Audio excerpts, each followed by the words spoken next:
Oi, pessoal, bem-vindo a mais um episódio de Coisas Envolvidas. Hoje estou com a convidada Maria Fernanda Rossi. Ela se formou em odontologia. Vamos ver qual é sobre essa carreira profissional dela. Maria Fernanda, obrigado por você aceitar esse convite, viu? É um prazer estar aqui, Serginho. Obrigada pela oportunidade. E espero que essa conversa ajude outras pessoas que estão ouvindo de alguma forma. Então, tá bom. Vamos lá. O que motivou você a escolher a odontologia? O que deu na sua cabeça e falou, não, eu quero essa área? É uma história interessante de contar pra você, Serginho, porque na verdade as pessoas pensam que eu sempre quis fazer odontologia, né? E não foi bem assim. No início, eu vou ter que voltar um pouco a história pra vocês entenderem como foi essa decisão. A minha mãe é professora de biologia, como muitos conhecem aqui na cidade, né? E desde criança eu sempre me interessei por essa área de biologia, porque a gente ia pra pracinha, pro jardim, e minha mãe sempre mostrava, né? Olha, filha, isso aqui é um inseto. Olha, filha, isso aqui é uma planta parasita. Então, desde criança, eu tive um olhar muito encantado para aprender biologia.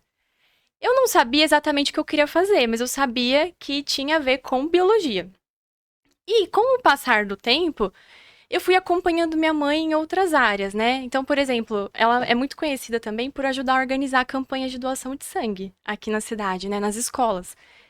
E eu ia com ela nas escolas nessas campanhas de doação de sangue. E eu achava muito legal aquele contato com os pacientes, sabe? Eu, criança mesmo, eu gostava de entregar o lanchinho pra eles depois que eles doavam sangue. Então, desde criança, eu gostava de ver esse contato próximo com as pessoas. Então, assim, eu sabia que eu gostava de biologia e eu sabia que eu gostava de ajudar as pessoas de alguma forma. Era isso que eu sabia, assim, quando era criança, crescendo, né? E os meus tios, Serginho, e minhas duas primas minhas, são médicos, né? Então, eu pensei em fazer medicina. Então, fui juntando esses pontos, né? Gosto de biologia, gosto de ajudar as pessoas. Meus tios e minhas primas faziam medicina, né? Meus tios eram médicos. Eu falei, acho que eu vou fazer medicina. Então, a primeira coisa que eu pensei em fazer foi medicina. Hum. Eu fiz cursinho 3 anos para fazer medicina. Só que no último ano de cursinho, minha avó faleceu, né? Então, ela ficou um tempo internada no hospital. E nesse período, eu estive em contato com médicos, a gente foi pra UTI, né? E aí, naquele momento, eu pensei, eu acho que não é o que eu quero, medicina, né? Porque eu acho que também a gente acaba, às vezes, romantizando um pouco a área que a gente escolhe, sabe? Sem saber exatamente a aplicação daquilo, né? Então, eu gosto do que eu aprenderia em medicina, mas será que eu gostaria de ter a vida do médico? Eu gostaria de ser um médico? Então eu parei para refletir sobre isso quando eu fui pro hospital e enxerguei aquele cenário naquele contexto, sabe? Aí que eu pensei, será que eu só gosto da matéria medicina ou será que eu gostaria de ser médica? E aí foi um choque para mim. E eu falei para minha mãe, falei: "Mãe, eu não tenho mais certeza que eu quero fazer medicina". Aí ela falou: "Filha, estou aqui para te apoiar. Escolhe o que você quiser". E aí eu fiquei na dúvida, né? Pensei, poxa, eu estou há 3 anos no cursinho, decidida que ia fazer medicina e agora eu não quero mais. O que eu vou fazer? E aí, Serginho, entra nessa história engraçada, porque eu tava um dia andando no corredor do cursinho e eu encontrei com o professor, ele falou assim, Fer, essa semana acaba a inscrição da FUVEST, você vai fazer? Aí eu falei, professor, FUVEST não é pra mim, né? A prova da USP é muito difícil, acho que eu não vou nem prestar, né? Ele falou, lógico que pra você. Você estudou 3 anos, você tá pronto pra isso. Você vai prestar a prova da FUVEST. Eu falei, professor, vamos lá, né? Não sei o quê. Dei uma disfarçada ali. Mas ficou na minha cabeça aquilo, né? Eu falei, será que eu não devia tentar prestar essa prova? Só que eu já não queria mais medicina, né? Então, o que que eu fiz? Eu fui pro cursinho, né? Tava no cursinho. Eu fui pra sala de informática do cursinho. Sentei ali no computador. Eu abri o site da FUVEST. E falei, bom, vamos ver. Se eu não quero medicina, o que que eu vou fazer agora? E eu abri a inscrição. E eu fui vendo todos os cursos que tinha. Aí, a hora que eu bati o olho, eu olhei assim, odontologia Bauru. Pensei, nossa, Bauru, perto da minha casa. Minha avó tinha acabado de falecer, minha mãe tava sozinha, né?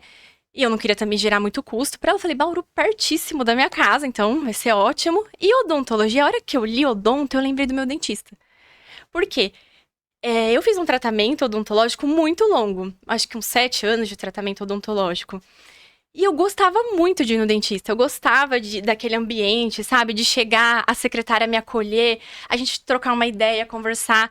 E as consultas eram muito gostosas. Eu gostava de ir no dentista, eu gostava do cheiro do consultório, eu gostava de tudo.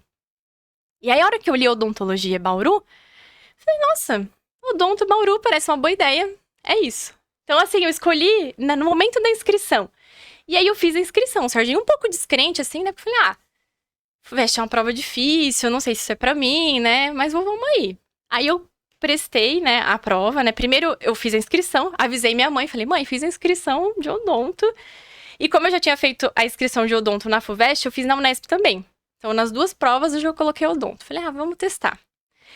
E aí, Serginho, é engraçado ainda essa história, porque eu fiz a inscrição na última semana da FUVEST, era tipo o último dia, e eu fui pagar o boleto da inscrição no último dia, no último momento. Eu lembro que a lotérica, acho que fecha meio-dia, se eu não me engano, né? E eu paguei o boleto 11h27. Eu tenho até esse boleto guardado até hoje na minha carteira. Tenho esse boleto guardado na minha carteira. 11h27 eu paguei o boleto. Eu não sei se por uma tal descrença minha, assim, sabe? Tipo, não sei se é pra mim, vou deixando pra última hora. Mas foi isso. Então foi assim que eu escolhi fazer odonto.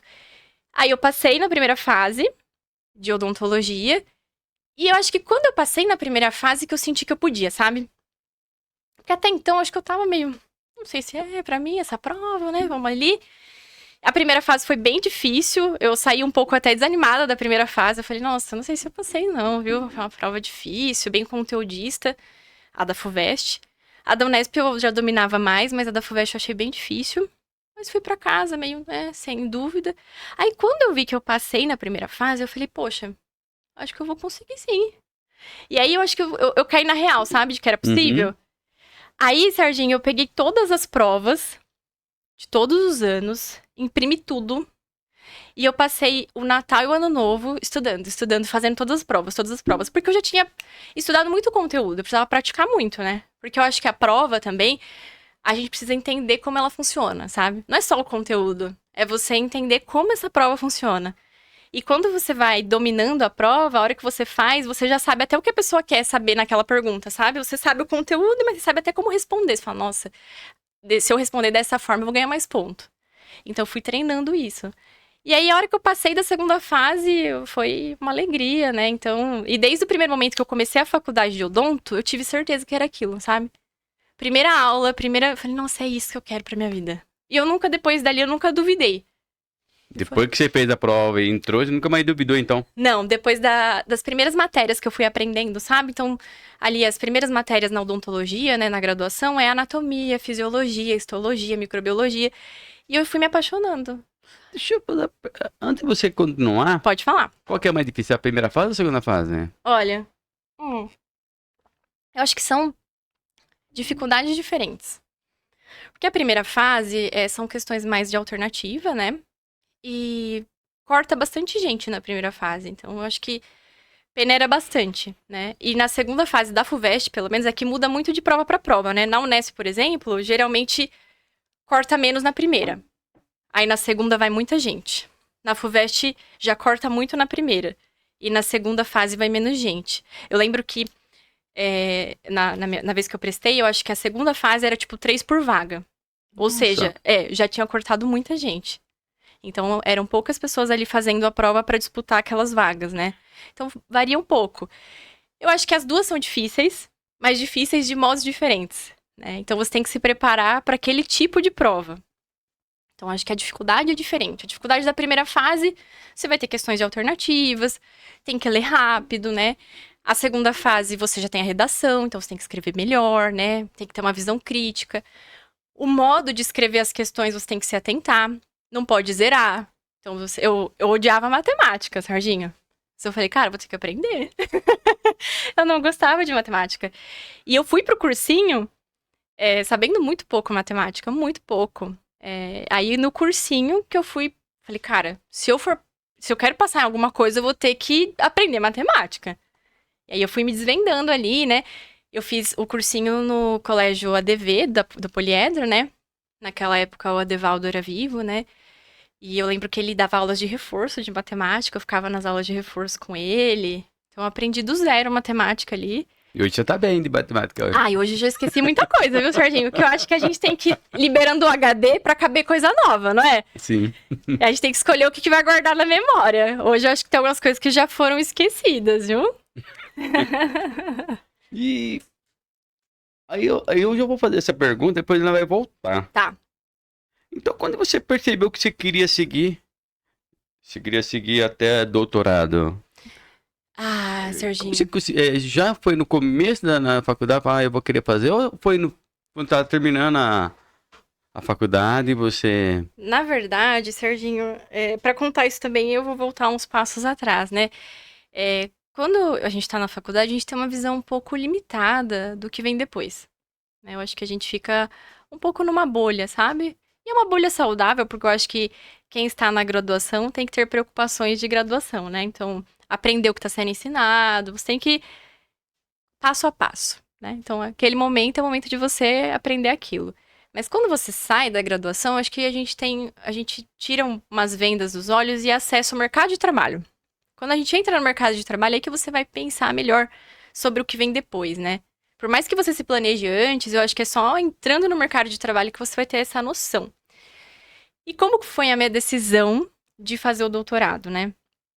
Eu mudei para São Paulo com o Vitor, né? Então, só para vocês entenderem o contexto, né? Eu morava em Mineiros, morei 4 anos em Bauru para fazer faculdade de odontologia. E depois eu fui para São Paulo. Hoje fazem 4 anos que eu estou em São Paulo. No primeiro ano de formada em São Paulo, foi bem difícil. Eu acho que começar do zero já é difícil. E você começar do zero em uma cidade como São Paulo, e uma cidade que não é a sua cidade, isso é mais difícil ainda. E quando a gente começou lá, Serginho, as primeiras oportunidades de trabalho que um recém-formado em odontologia tem, eu acho que em diversas áreas, não são, nossa, que trabalho super legal que você vai ter no começo, né? Você tem que se sujeitar ao que vem, né? A primeira oportunidade que vem, e você tem que agarrar e fazer o melhor que você pode, né? E eu lembro que no momento que eu parei para pensar se eu ia fazer o doutorado ou não, foi quando eu estava trabalhando em uma clínica popular, né? Que quem é do ramo odontológico entende bem do que eu estou falando quando eu falo uma clínica popular. E eu lembro que nessa clínica popular eu me deparei com uma odontologia muito diferente da que eu via na faculdade, né? Em questão de tudo que vocês imaginarem, né? Então, fluxo de atendimento. Eu sei que não são todas as clínicas populares que são dessa forma. Não vamos generalizar, né? Mas aquela em específico que eu trabalhava, eu acho que eu me frustrei, sabe? Eu olhei e falei, nossa, isso é odontologia que eu estudei tanto, né? Tratavam os pacientes, às vezes, não da melhor maneira possível. Por exemplo, né? Às vezes falavam que tinha uma cárie num dente que não tinha, pra vender um tratamento, né? Eu nunca me sujeitei a nada que não era certo, né? Nunca me corrompi. Mas eu me deparei com um cenário triste mesmo, né? E eu acho que eu fiquei um pouco abatida com aquilo que eu vi. E eu tinha contato com o meu professor da faculdade, professor Rogério Buchaim, que foi o meu professor orientador de todas as iniciações científicas que eu fiz em Bauru. Eu fiz 3 iniciações científicas com ele, que é um programa que mostra para os alunos de graduação como é a pesquisa. Então, você, às vezes, vai ajudar um pós-graduando a escrever o artigo dele, a tocar o projeto de pesquisa de outra pessoa. E você já tem os primeiros contatos com o que é ciência, né? Então, você aprende ali a escrever um projeto, você aprende a tocar o projeto, né? Eu toquei vários projetos com o professor, a gente fez revisões de literatura, a gente fez pesquisa em animal, então a gente fez várias coisas legais juntos. E nesse período, eu tive contato com ele e ele falou, Fer, vamos fazer um mestrado, Fer, né? Você tem tanto potencial, vamos fazer um mestrado. Eu, professor, não sei, né, se eu quero seguir carreira acadêmica ou se eu quero continuar só no trabalho na clínica. Só que eu tava um pouco desanimada com o cenário que eu tava trabalhando, né? E eu acho que foi uma oportunidade excelente pra eu, sabe, me livrar daquilo que eu tava imersa, né? E começar a olhar além. Então, aquele momento, meu professor me chamou e falou, vamos, Fer, vamos fazer um projeto de mestrado. Ele, apesar de ser de Bauru, ele tem um convênio com a parte de São Paulo, da Universidade de São Paulo. Então, ele falou, eu consigo te orientar em São Paulo. Você pode continuar comigo, você presta a prova, lógico, tem que passar na prova, tem que fazer todo o passo a passo. E se você passar, eu consigo te orientar aí em São Paulo. E eu acho que foi ótimo isso pra mim, porque foi o brilho no olho, sabe? Tipo, ai, eu tô vendo uma luz no fim do túnel, vamos lá. Eu vou prestar a prova. Começamos a desenhar o projeto. Então eu me recordo de estar trabalhando lá e no meu horário de almoço marcar reunião com ele. Aí a gente conversava sobre o projeto. Eu fui prestar a prova no meu intervalo de almoço também. Então eu lembro que foi um momento muito legal de ter foco em uma coisa maior. Apesar de não saber muito onde isso ia me levar, sabe? Eu não pensava assim, será que eu vou querer trabalhar mesmo como professora? Ou não? Eu não tinha muita certeza. Mas eu sou uma pessoa que eu agarro as oportunidades que aparecem pra mim. Imagina, porque... É, eu tenho um paciente que é legal essa história, né? Lá em Bauru. E a gente tava se formando, né? E esse paciente chama Fernando. Ele olhou pra mim e pro Vitor e ele falou assim: Olha, a sorte é como um cavalo. Ela passa. E às vezes ela passa e não volta mais. Então, a hora que você vê, você monta em cima e não solta. E eu lembro dele ter falado isso pra gente, a gente saindo de Bauru. Eu falei, nossa, se eu ver a oportunidade, eu tenho que agarrar. E então, a hora que o meu professor me ofereceu isso, eu falei, cara, não sei muito bem o que vai acontecer depois, mas eu vou agarrar essa oportunidade. E tudo que Deus coloca no nosso caminho, né? Eu acho que se a gente tira um bom proveito, a gente consegue tirar leite de pedra, né? Então foi isso que eu fiz. Aí eu prestei pra mestrado. Só que aí a hora que eles viram o currículo, eles falaram: Olha, Fer, você tem potencial pra ir direto pro doutorado. Eu falei, não sei, o que você acha, professor? Eu sempre pergunto a opinião dele, porque ele já tem muito mais experiência, ele já vê lá na frente uma coisa que eu talvez não veja com a inteligência que eu tenho hoje, né? Aí ele falou, Fer, eu acho que vale a pena pra você. Eu falei, então vamos. Olha, Foi isso que aconteceu. PhD? O doutorado é PhD. Em inglês sai como PhD. Ele já é o último, já. Na verdade, tem o pós-doutorado depois, mas o pós-doutorado, ele não é... É mesmo. Isso eu acho que eu confundi aí. O pós-doutorado, ele não é bem reconhecido internacionalmente como um degrau a mais. Ele é tipo um plus, sabe? É tipo uma extensão da sua pesquisa que você vai fazer depois. Mas é mais reconhecido como mestrado e doutorado. E quando você sai do doutorado, você sai como PhD. Pode-se assim PhD. dizer. Entendi. Bacana, olha, você aproveitou a oportunidade, hein? Agarrem as oportunidades. Olha, então não vai voltar um pouquinho. Pode A voltar. gente já falou como foi o desafio dele, né? Uhum. Vamos aqui, ó. Quando você se formou, né? Quando você foi pra São Paulo, mas você já tinha um lugar certo pra ir pra São Paulo? É uma história engraçada também, Serginho. Essa história é engraçada. Na verdade... Deixa eu perguntar, pode falar. você conheceu o seu namorado... Na faculdade. Na faculdade, mas já Foi. no primeiro ano, segundo ano? Primeiro ano. Primeiro ano. No primeiro ano da faculdade, eu e o Vitor éramos só amigos. Então a gente fazia trabalhos em grupo juntos, né? A gente era amigo mesmo, na inocência ali. E aí a gente foi se aproximando. A gente foi se aproximando mais, e no final do primeiro ano, a gente começou a namorar. Então nós fomos namorados desde o primeiro ano da faculdade, o final do primeiro ano. Aí a gente sempre foi dupla um do outro na faculdade, né? Quando você faz odonto, geralmente você tem que ter uma dupla pra fazer os procedimentos juntos, né? Depois a gente acaba criando mais experiência e consegue atender sozinho. Mas no início é legal você ter uma pessoa junto pra um ajuda, o outro faz o procedimento. Então, sempre em faculdade de odonto, geralmente trabalha sem dupla. E ele foi sempre minha dupla, desde o começo. E era engraçado que tinha alguns colegas que falavam, olha, não dá certo você ser dupla do seu namorado, porque vocês vão brigar e vão separar a dupla, vai ficar, né? Você tá no meio da disciplina, vai ficar um clima chato, né? E é engraçado que muitas duplas de amigos separaram, aí a gente não, a gente continuou sempre junto.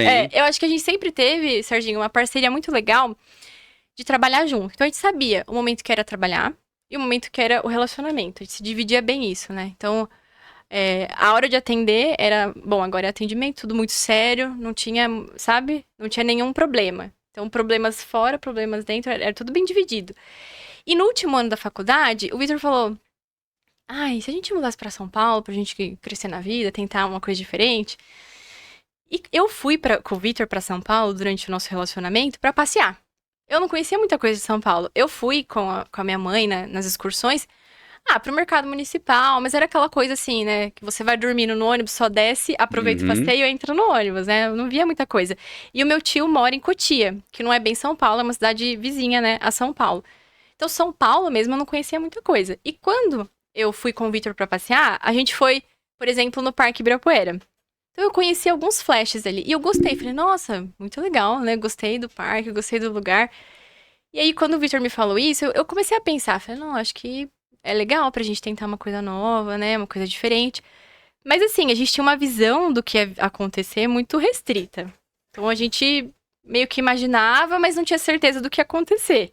E lógico que não foi nem 1% do que aconteceu. Mas no quarto ano que a gente pensou, que é o último ano.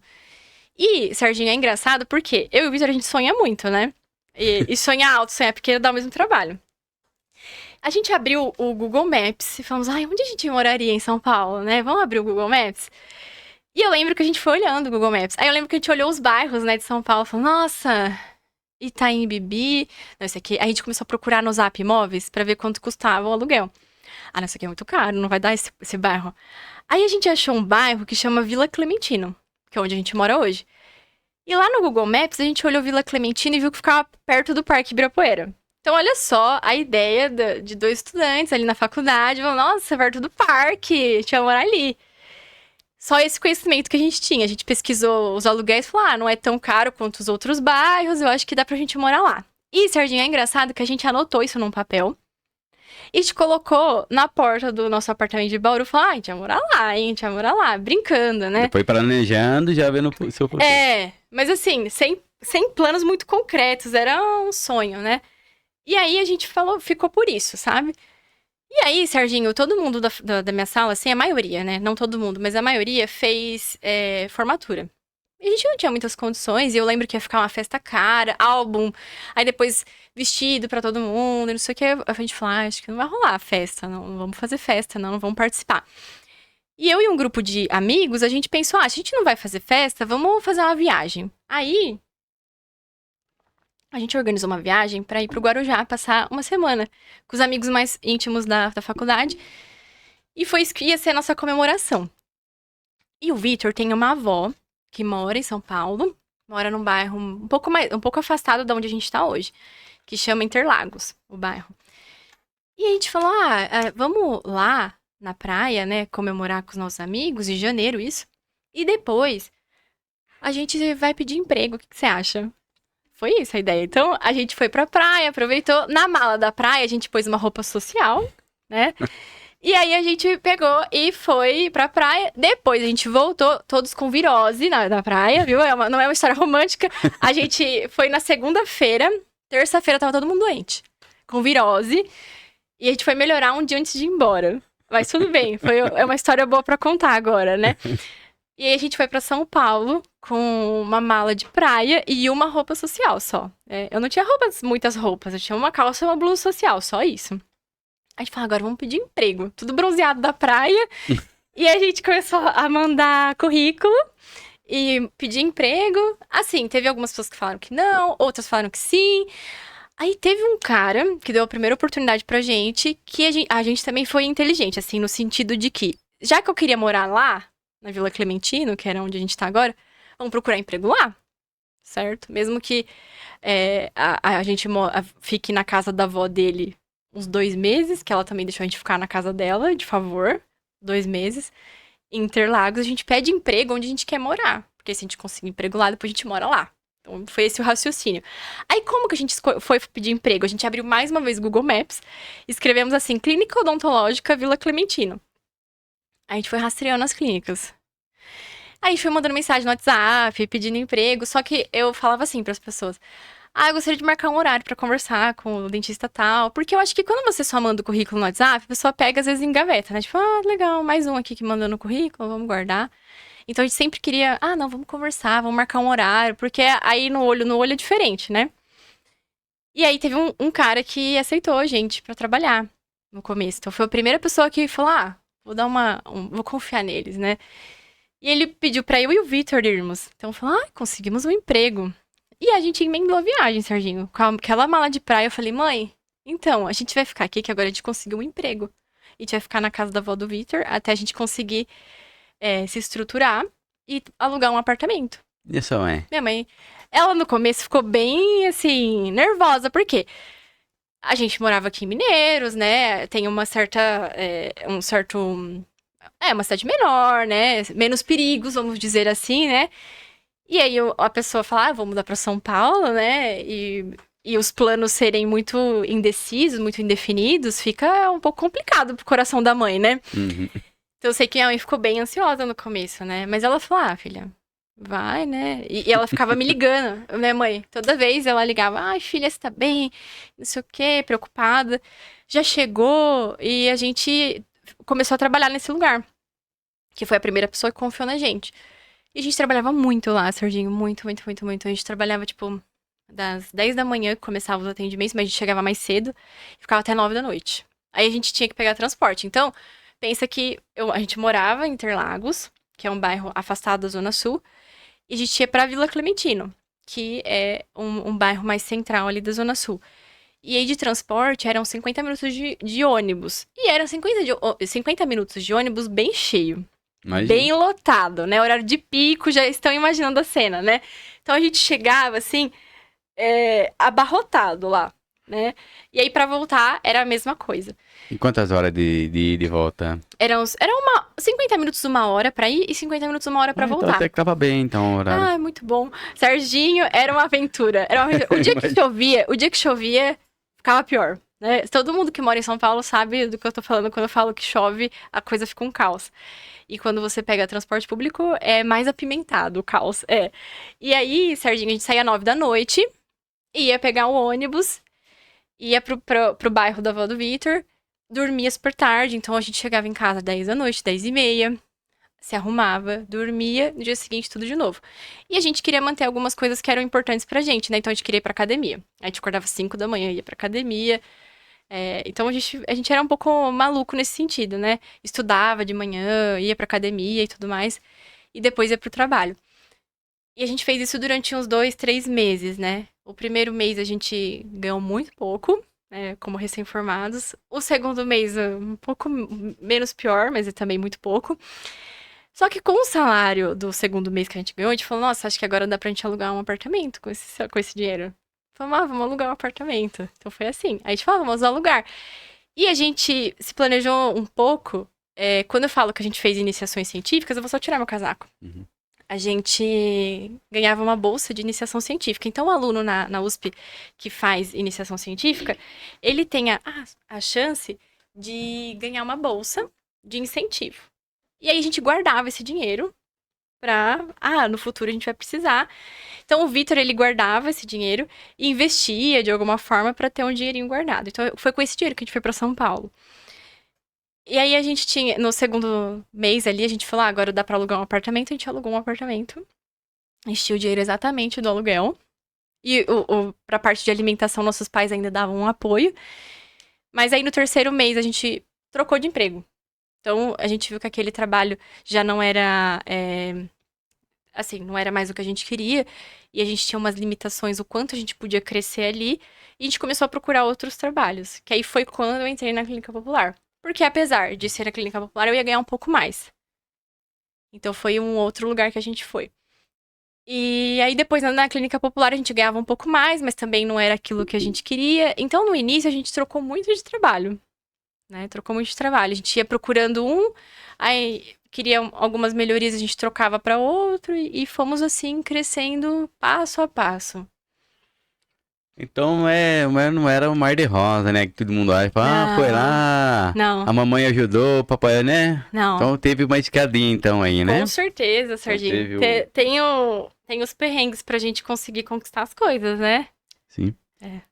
E nesse... Qual foi na parte vamos lá, o que eu podia falar pra você assim, ó. Você teve que sacrificar alguma coisa lá Muito. pra fazer na área de doutorado? Você teve que sacrificar alguma coisa, não? Da área de doutorado Porque, ou tipo da trajetória? do doutorado, por exemplo, você parar de trabalhar pra poder só estudar. Porque é o tempo integral, o curso lá. Então, doutorado depende a modalidade que você escolhe, né? Então, depende a modalidade que você escolhe e você precisa ou não deixar de trabalhar. Então, depende muito. Agora, sim, questão de sacrificar para outras coisas, né? Tipo, mudar para São Paulo já foi um sacrificar, né? Sim.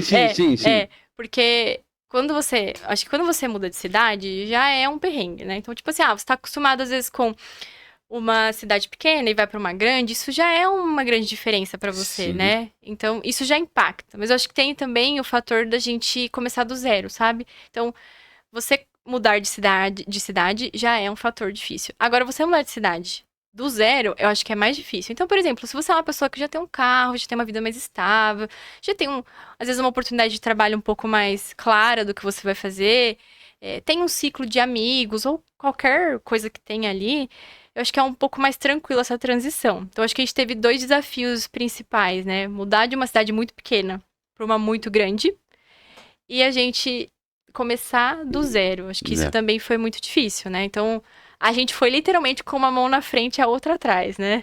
A gente começou do zero nesse sentido. Deixa eu.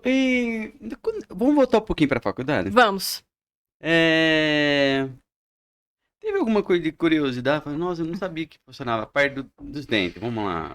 Uma coisa que mexeu com você e marcou. Falei, puxa vida, mas isso eu nunca imaginei.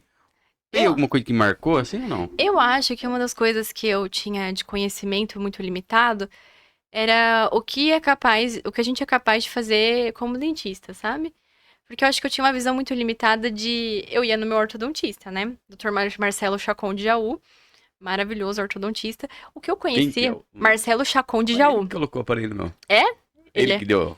Ele que fez todo o meu tratamento odontológico, Marcelo Chacon de Jaú. Ortodontista excelente, indico pra todo Ele é mundo. inteligente. Faria meu tratamento todo de novo com ele mudou minha vida. E por isso que ele foi uma das inspirações de eu de fazer odontologia.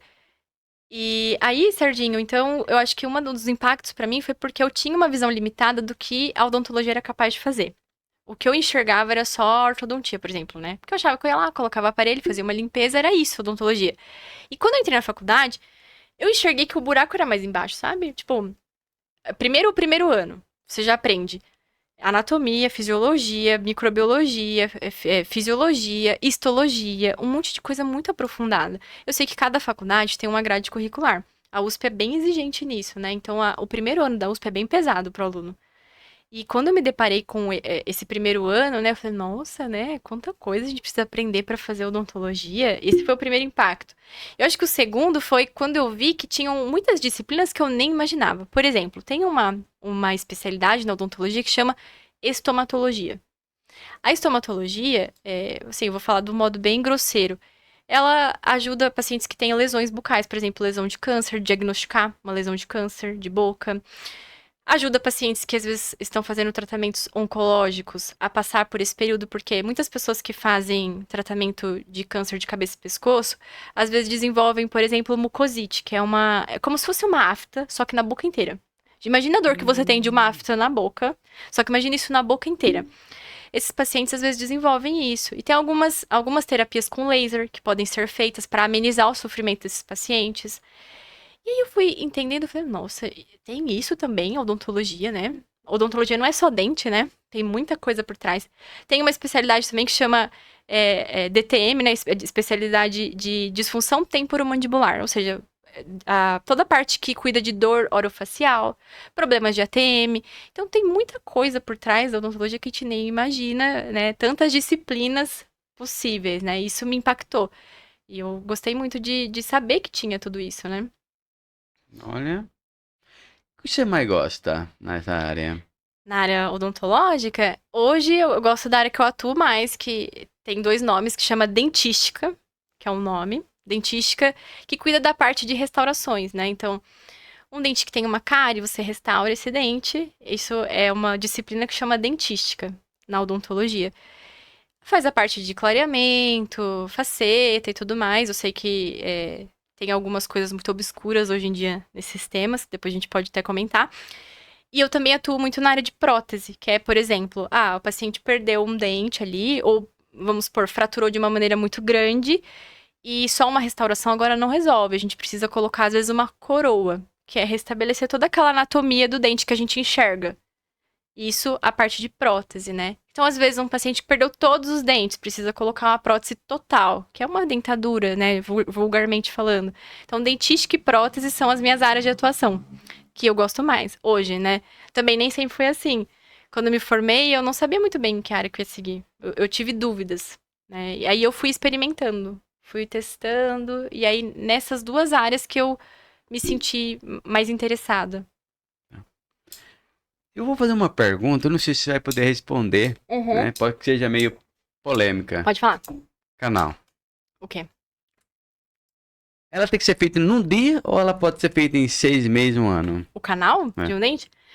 Então, eu não sou especialista em endodontia, que é a disciplina que consegue te explicar por todos os detalhes dessa parte. Mas assim, o que eu entendo basicamente de canal. Tem canais que você consegue tratar em um dia e tem canais que não são possíveis de tratar em um dia. O que vai ditar se pode tratar, fechar o canal, entre aspas, em um dia ou não? A condição daquele dente. Então, tem dentes que às vezes estão muito contaminados, né? Tem pacientes que têm abscessos ou algo do tipo que muitas vezes uma intervenção não é suficiente para descontaminar todo aquele canal e às vezes precisa de mais intervenções. Eu não sei sobre 6 meses, um ano, mas que às vezes precisa às vezes de mais que uma sessão, isso é possível. Alguns dentes são capazes de serem tratados canal em uma sessão, outras em duas, três, então varia muito, Serginho. Tá. E a anestesia? Não pegou, não pegou, mas pode aplicar 10 vezes no lugar? Porque eu já tive esse relato, né? De Aham. pessoas e veio falar pra mim isso. Falei, cara, Uhum. mas será que tem isso de não pegar? Será que tem lugar certo pra pegar? A anestesia, a gente tem uma disciplina na odontologia que chama anestesiologia. Então, a gente estuda tudo sobre a parte anestésica, né? Então, assim, eu não sei te falar exatamente qual é essa questão específica, mas eu posso te apontar pontos. Então, vamos dizer, um ponto. A anestesia, ela tem que ser aplicada no local anatômico correto. Então, isso é uma limitação, é difícil. Dependendo o dente que você vai anestesiar, ele pode ser mais difícil de ser anestesiado. Um dos dentes mais desafiadores para o dentista é o dente baixo, para anestesiar. Por quê? Você tem que fazer um bloqueio de um nervo que chama alveolar inferior. Esse nervo, ele passa por trás ali do ramo da mandíbula e muitas vezes é difícil de você acertar o ponto certo, pode-se assim dizer. Então, é um local que dá mais dificuldade para o dentista, principalmente às vezes o dentista que não tem tanta experiência com anestesia. Então, depende do local anatômico, é mais difícil de ser anestesiado. Pode existir pacientes que tenham uma resistência maior a um anestésico? Pode. Não é o mais comum. Não é o mais comum. Geralmente está ligado à técnica anestésica. E também existem tipos de anestésicos. Então, existem sais anestésicos que são mais potentes e sais anestésicos que são menos potentes. E aí depende muito de qual o dentista usa, né? Então tem lidocaína, mepivacaína, articaína, tem vários nomes, né? E dependendo de qual procedimento você vai fazer, você pode lançar mão de um sal anestésico mais potente. Então, por exemplo, você vai fazer uma cirurgia demorada, 1, 2, 3 horas de cirurgia, é interessante você usar um sal anestésico um pouco mais potente. Por quê? O paciente não vai precisar ser reaplicado a anestesia, você não vai precisar, o paciente não vai começar a sentir dor durante o procedimento. Então, isso, às vezes, você tem que raciocinar. O que você vai fazer? Demora muito? Precisa de muito tempo anestésico? Se é uma restauração, às vezes é algo mais simples, entre aspas, assim, não é tão profundo quanto um canal, eu posso lançar mão de um anestésico menos potente. E aí que dura menos, aí o paciente sai do consultório e não vai ficar com a boca anestesiada muito tempo. Então, isso tudo faz parte de um raciocínio que você tem que ter quando você vai fazer uma anestesia. Pode parecer simples, mas só isso já faz muita diferença. Sim. E eu que tenho um consultório, a gente vê o paciente, né? Então, por exemplo, só para você ter uma noção, Serginho, do quanto isso é um detalhe, mas faz a diferença. Existem dois tipos de tubetes anestésicos. Um tubete de plástico e um de vidro. O de vidro, ele é menos desconfortável para o paciente. Por quê? Quando você vai injetar, o êmbolo, ele desce mais suavemente pelo vidro. Isso por conta de atrito, né? O atrito do plástico no plástico passa com mais atrito, né? Pode-se assim dizer. E o êmbolo, a hora que ele desce no vidro, ele desce mais liso. Então, quando você vai injetar um sal anestésico, no plástico, muitas vezes ele dá soco. Então, você vai injetar, o êmbolo ele vai descendo com força. Então e aí, quando eu for, eu vou falar assim, eu quero de... eu quero de vidro, por favor. Eu já aprendi. Eu quero de vidro. Assim, não estou julgando quem não usa, mas assim, no nosso consultório a gente preza muito pelo conforto do paciente nos Sim. detalhes. E às vezes, você como cirurgião dentista que está me assistindo, você vai pensar, mas eu vou economizar. Só que assim, tem economias que eu acho que não valem a pena. Então, se você for observar um tubete de plástico, ele às vezes é R$ 40 mais barato que um tubete de vidro. Nossa. Não sei se vale a pena você investir num tubete de plástico Se Não, você... mas se for pelo conforto, eu prefiro Pelo pagar, conforto do lógico, paciente. sem dúvida. E não é R$ 40 por um tubete. Não, sim, não, é só sim, pra ter uma noção da 40, margem. é 40 a mais por um pacote que vem, não sei exatamente, eu não lembro, mas vem muitos É que anestésicos. tem gente que é ganancioso, né? Que É que assim, eu sei que depende muito do modelo de negócio que a pessoa tem. É, Então, às vezes, se a pessoa ganha muito no volume, ela precisa reduzir custos. sim. E aí, os custos vêm nos detalhes, né? Então, eu não julgo, mas no meu consultório eu prezo por esses detalhes. Até a agulha, por exemplo, tem marcas de agulha que são mais doloridas do que outras marcas de agulha. Porque tem agulhas que elas, vamos dizer que ela fura o tecido com mais delicadeza do que outras agulhas. Então, quando você pensa nisso, às vezes também não é um custo tão mais alto, sabe? E às vezes vale a pena porque você vai dar mais conforto pro paciente. Você colocaria lente de contato? Eu tô fazendo essa pergunta porque eu tenho vontade de colocar em mim, mas eu ainda tenho medo de pôr. Em mim, não colocaria. Eu acho que lente de contato, ela tem que ter a indicação certa. Então, indicação correta e ser executada da maneira correta. Porque é um tratamento, por mais que muita gente fala, lente de contato é um tratamento totalmente reversível. Não existe isso. Quem disser para você que uma faceta, uma lente de contato, ela é um tratamento totalmente reversível, ela está mentindo para você. Por quê? Todo procedimento, seja em resina ou porcelana, realizado sobre o seu dente, ele não volta atrás. Então, por exemplo, para você colocar uma resina, por mais que muita gente fala, eu vou colocar resina e não desgasta o dente. Quando você vai colocar uma resina sobre o dente, você precisa fazer todo o protocolo adesivo que você faz para fazer uma restauração. Então, quando você tem uma cárie, você vai restaurar um dente, você tem que fazer um passo a passo para a resina grudar no dente. Esse passo a passo químico, ele é feito também no dente quando vai por faceta de resina. E esse passo a passo, ele vai interferir na superfície do seu dente de uma maneira irreversível. E isso a gente está contando com que a lente está sendo bem colocada, bem adaptada, que não é o que a gente vê em muitos casos. Muitas pessoas fazem de uma maneira muito maravilhosa. Tenho colegas que são, nossa, excelentes. Eu indicaria de olhos fechados, mas se não é feito da maneira correta, então você tem um problema adicional. Além de ser um tratamento irreversível, que isso tem que ser ponderado com o paciente antes, ele pode trazer prejuízo se colocado da maneira errada. Então, como que é colocado da maneira errada? Com degrau. Então, por exemplo, quando a gente tem um dente e vai colocar um material restaurador sobre ele, ele precisa terminar em zero, que a gente fala. Então, o material restaurador, ele precisa terminar suavemente na curvatura do dente. Se ele fica com um degrau, onde tem um degrau, acumula placa. Onde acumula placa, tem bactéria. Onde tem bactéria, manda sinais para o nosso corpo que geram inflamação. Então, gengiva sangrando, gengiva inflamada, isso dá mau hálito, e não é o pior, né, o mau hálito, mas você vai ficar com a gengiva inflamada e você pode perder osso. Imagina. Porque a gengiva, essa inflamação, ela pode afetar a gengiva, mas pode afetar a parte óssea. E isso é irreversível. A hora que você perde osso, não se devolve osso. Tem alguns casos, alguns tipos de defeitos ósseos que você pode lançar mão de técnicas para fazer enxerto ósseo, mas na maioria dos casos... Então, você tá entendendo que você... Se você tem, assim... Eu vou dizer assim de uma maneira bem clara, né? Se você quer mudar só a cor do dente... eu estou insatisfeito com a cor do meu dente. Não é indicado você fazer faceta, porque tem clareamento, tem outras alternativas menos invasivas para mudar a cor. Não, mas o que eu quero mudar no meu dente é o alinhamento. Então, existe uma coisa que ainda não saiu de moda que chama ortodontia, que é uma coisa que vai alinhar os seus dentes, né? O seu próprio dente vai entrar numa harmonia, tanto para estética quanto para função. E isso é longevo para você. Então, por exemplo, eu fiz tratamento ortodôntico, eu usei aparelho, meus dentes eram tortos. Eu jamais teria colocado lente ao invés de fazer um tratamento ortodôntico só para ter os dentes mais bonitos. Porque hoje eu tenho meus dentes, eu não tenho restaurações nos dentes da frente. E depois eu fiz um clareamento. E isso já me deu uma estética. Mas eu entendo que existem pessoas que, às vezes, já fizeram muitas coisas nos dentes. Às vezes tem um dente, tem 3, 4 restaurações, de cada um de uma cor. Aí a gente tem que ponderar, né? Será que aqui vale uma lente? Vale uma faceta? Então, Serginho, eu acho que assim, tudo tem que ser muito claro para o paciente. Tanto riscos e benefícios. Ponderar muito bem eles para tomar uma decisão. Né? Eu acho que é errado a gente esconder coisas, né? Então, por exemplo, que não é um tratamento reversível, isso tem que ser dito. Olha, isso é um tratamento irreversível. A hora que a gente colocar, não tem mais volta. Por mais que a gente fale, eu vou remover tudo depois se eu não ficar feliz. A superfície do seu esmalte nunca mais vai ser a mesma. Isso tem que ser dito. E tem a manutenção também, né? Exatamente. Então, eu estou considerando que o paciente ele vai ter uma higienização perfeita, que ele não vai morder nada com o dente da frente.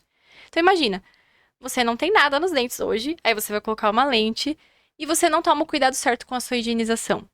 Vai pigmentar mais se for de resina, porque a resina ela tem um brilho de superfície e uma porosidade maior do que a porcelana. Então, ela pode pigmentar. Consumo muito vinho, muito café. A resina vai pigmentar ao longo dos anos. E você vai ter que trocar. Tem alguns estudos, Serginho, que eles falam nesses estudos que um tratamento em resina, ele dura de cerca de 7 a 8 anos. Uma média. Pode ser mais, pode ser menos. Tem estudos que mostram acompanhamentos de 20, 30 anos. Mas é uma média. Não quer dizer que com 7, 8 anos a resina vai cair da boca. Não, deu prazo, vou sair. Não. Mas ela vai sofrendo com as intempéries. Porque pensa que a boca é uma coisa viva, né? Então, você tá comendo, você tá mastigando. Eu gosto de falar pros pacientes que é como um carro. O carro, eu vou prometer pra você, tirei o carro zero da garagem. Quanto tempo vai durar meu carro, Serginho?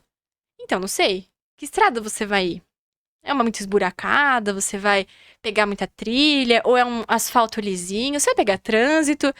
Você vai fazer manutenção? Você vai fazer manutenção? Você vai trocar o óleo? Você vai trocar os pneus? Você vai fazer o balanceamento? Então, tudo depende. A boca é viva, né? Então, você tá comendo, falando. Tem a parte química da saliva. Então, tem muitos fatores que vão dizer se um trabalho vai durar mais ou menos. Isso se executado da maneira correta. Então, o que eu gosto de pensar com os pacientes jovens, principalmente. Eu tenho 18 anos, vou pôr lentes. Vamos pensar que vai durar 7 anos? Vai. Vamos chutar um valor. Vai durar 7 anos ali, segundo a média da literatura. Quanto tempo você vai ter que trocar essas lentes até a sua velhice?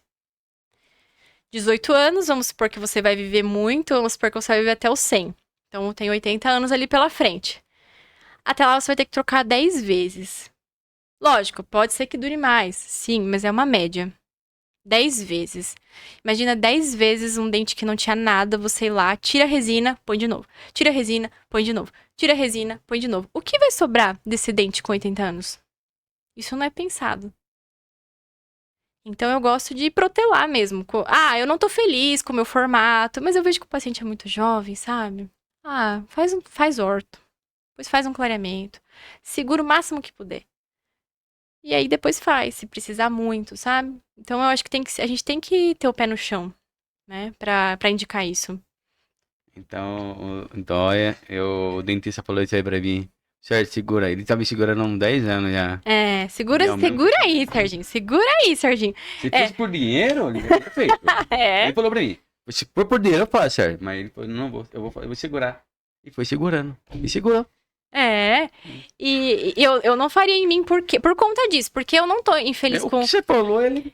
eu não tô infeliz com o formato dos meus dentes. Funcionalmente estão corretos. Fiz tratamento ortodôntico. Melhorei a cor com clareamento. Faço limpeza de 6 em 6 meses. Eu tô muito feliz, assim. Então, eu não faria lente em mim. Então, eu acho que quando a gente tem esse cuidado com a gente, quando a gente vai ter um paciente na nossa frente, a gente tem que pensar nele. Como se fosse pra gente. Então, será que você faria isso na sua mãe, no seu pai, no seu irmão? Sempre antes de propor qualquer tratamento para os pacientes, a gente tem essa filosofia. Eu faria em mim? Se a resposta for não, reveja. Vi uma matéria, não sei se é verdadeira, tá? Pode falar. Eu vi assim na internet, mas não sei se é fake, não sei. No Japão desenvolveu uma técnica que vai nascer os dentes de volta, vai conseguir fazer nascer os dentes. É verdadeira? Então, Serginho... Tá sabendo disso? Tô sabendo. É que é o seguinte, né? Aqui é legal a gente até entrar nesse assunto. Existem muitas matérias que são disponibilizadas pela mídia em geral, que elas têm um fundo de verdade, só que elas são um pouco distorcidas da maneira real. Então, assim, quando a gente vai falar de um estudo, então, fizeram uma pesquisa e viram que pode ter a chance de formar dente. A primeira pergunta é, que tipo de pesquisa foi feita? É in vitro ainda? É em animal? É em paciente? Em que nível que tá? Porque quando a gente fala de artigo científico, Serginho, a gente tem uma coisa que a gente chama de pirâmide da evidência científica. O que é essa pirâmide? Então, imagina que a gente tem uma pirâmide. No topo dessa pirâmide, a gente tem os artigos que têm mais evidência científica e na base menos evidência científica. O que, que é esse nível de evidência? Quanto mais a gente caminha para cima, menos risco de viés a gente tem. O viés é tipo assim, às vezes a opinião própria, às vezes tem muitas variáveis que ainda não conseguem confirmar aquele resultado. Eu vou explicar com detalhes para vocês. Então, subindo essa pirâmide, a gente tem menos risco de viés e mais nível de evidência científica. E descendo, a gente tem mais risco de viés e menos nível de evidência científica. Na base dessa pirâmide, a gente tem um estudo que chama estudo in vitro. O que é isso? Eu acho que eu consigo fazer crescer dente. Então, eu vou pegar uma placa de Petri, que é uma plaquinha ali de experimento, e lá eu vou testar. Testei. Só que, veja comigo, Serginho, você não acha que quando a gente fala de um estudo in vitro, ele não tá muito longe ainda de chegar no ser humano? Tem que caminhar muito para chegar na aplicação clínica, sabe? Então, do estudo in vitro, a gente caminha pro estudo em animal. Então, olha, funcionou aqui na placa de Petri. Acho que vai dar certo. Vamos testar onde agora? No animal. Por quê? Antes de ir pro ser humano, a gente testa no animal. Aí testamos no animal. Só que você não concorda comigo que um ratinho tem muita diferença da gente, apesar da gente ter algumas semelhanças, mas às vezes a parte hormonal é muito diferente. É outro contexto. Sim. Toda a estrutura. Toda a estrutura, como aquilo. Então, muitas vezes acontece da gente fazer um artigo que no animal, nossa, é isso. Vai fazer no humano, não é isso. Mas, você não concorda comigo que depois que a gente fez no animal, a gente tem um pouco mais de lucidez? A gente fala, não, pode ser que seja esse caminho. Então, é uma trilha que a gente vai caminhando para chegar no topo dessa pirâmide. Aí, chegou no animal, vamos fazer então agora um ensaio em um humano. Um humano só a gente vai testar. Então, aí entra relato de caso. Tem um tipo de artigo que chama relato de caso. Então, tipo, eu tenho um caso que deu certo. Eu tenho um relato. Só que você não concorda comigo também que quando a gente faz em uma pessoa, às vezes aquela pessoa ela tem características que são muito dela e que talvez isso não dê para ser extrapolado para uma população? Aí, de relato de um caso, a gente tem de série de casos. Então, eu pego um caso, eu tenho 10 casos. 10 deram certo. A chance aumenta. Só que ainda eu tenho muitos riscos de viés. O que é isso? Eu que selecionei os 10 casos. Foi eu que selecionei, então eu posso ter minha opinião junto, sabe? Agora, quando você vai subindo, tem antes de chegar bem no topo, tem um tipo de estudo que chama estudo clínico randomizado. E às vezes ele pode ser cego ou não. O que é isso? Eu pego uma série de pessoas que vão entrar numa pesquisa, eu vou testar um medicamento. Então, eu pego esse medicamento, eu testo em várias pessoas, mas eu não sei que medicamento vai ser aplicado em qual pessoa. Eu cego o operador. Então, o operador não sabe em quem vai ser aplicado. Aí, você tirou o viés. Por quê? Às vezes, o pesquisador ele é tão apaixonado pelo resultado que ele quer, que às vezes sem ele querer, ele pode pôr a opinião dele sem ele querer. Então, você vai cegando. Aí, às vezes, cega até, por exemplo, quando é uma pesquisa cirúrgica. Eu vou testar uma técnica cirúrgica. Cega o paciente, às vezes, ele não vai saber o que foi colocado nele, porque às vezes ele vai... Só de saber o que foi colocado, ele pode... Tem aquele efeito placebo que a gente fala. Então, só dele saber, às vezes, o que foi dado, ele já consegue interferir só da parte psicológica dele. Então, a gente vai tirando esses riscos de viés. E isso chama um estudo clínico randomizado. Pode ser cego ou não. E aí, a gente chega lá no topo da pirâmide, que chama um estudo que chama revisão sistemática. O que é isso? A gente pega todos esses estudos que foram feitos e a gente faz uma revisão. Então, vamos ver todos esses estudos que foram feitos aí de revisões, de estudos clínicos. Vamos pegar todos os estudos clínicos, aí a gente vai criar um crivo de seleção. Então, vamos ver qual estudo teve uma abordagem cientificamente mais correta, com menos risco de viés. A gente seleciona, 10 estudos, melhores estudos, e a gente vai tirar uma conclusão disso. Eu vou revisar tudo isso e vou tirar uma conclusão. Aí você tá lá no topo, sabe? E aí, aquilo que eu te falei, você aumenta o nível de evidência e diminui o risco de viés. Aí, você tem mais respaldo para aplicar isso em um paciente. Então, eu não posso simplesmente chegar e falar, eu vi que dá certo eu fazer isso aqui, ó. Nossa, dá super certo. E com base no quê? Qual que é a sua evidência para você ter isso? Então, assim, o que eu questiono sobre essa notícia, pode ser que ela seja realmente verdadeira, eu não li a fundo. Mas em que passo que ela tá cientificamente falando? Porque eu já vi a mídia fazer o quê? Às vezes o estudo tá lá in vitro, Ela pega, olha só o que vai ser feito. Então, às vezes, tá muito distante ainda de chegar lá na clínica, sabe? De chegar na aplicação clínica no paciente. Mas, lógico, pode ser um resultado muito bom in vitro. Mas ainda tem muito chão para chegar no dia a dia clínico do paciente, sabe? E isso é legal apontar isso, porque hoje eu vejo que tem um movimento na internet de muitas pessoas que se baseiam em artigos para defender uma ideia. Não sei se vocês já viram isso, né? Tipo, olha só, eu tenho um artigo que comprova isso. E parece uma briga de ego, sabe? Olha aqui, eu tenho esse artigo que comprova isso aqui. E a gente tem que pensar numa coisa. Sabe qual é o objetivo da ciência? A ciência não busca a verdade absoluta. Sabia disso? Uhum. Ela não busca. Ela busca ferramentas para compreender fenômenos da natureza. Então eu quero fazer ferramentas que eu vou compreender como isso aqui funciona. E por que que o artigo científico, Serginho, ele tem que ser tão bem detalhado? Porque qualquer pessoa, em qualquer momento no mundo, tem que ser capaz de replicar o seu estudo e comprovar se ele é eficaz ou não. Por isso que ele é tão detalhado, né? Tem uma parte num artigo que chama materiais e métodos. Ele tem que ser muito bem descrito. Porque se, vamos supor, você fala assim pra mim, olha, Mafê, eu misturei isso aqui e deu uma substância aqui diferente, hein? Aí eu falo, e como você fez?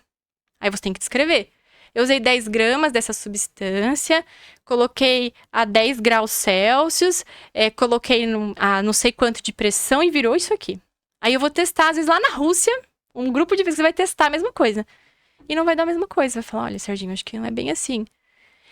Então, a ciência, ela não é feita pra amaciar o ego das pessoas, sabe? Ela é feita pra ser refutada a qualquer momento. A gente fala que a gente cria teorias e hipóteses. E baseadas nisso, é mais seguro a gente conduzir um tratamento de um paciente baseado nisso do que em achismo, né? Então, a gente vai caminhando nesse caminho. Mas, realmente, quem pesquisa de verdade e quem quer que a ciência cresça, ela não tem um apego àquela ideia. Ela faz tudo pra, a qualquer momento, ser refutado.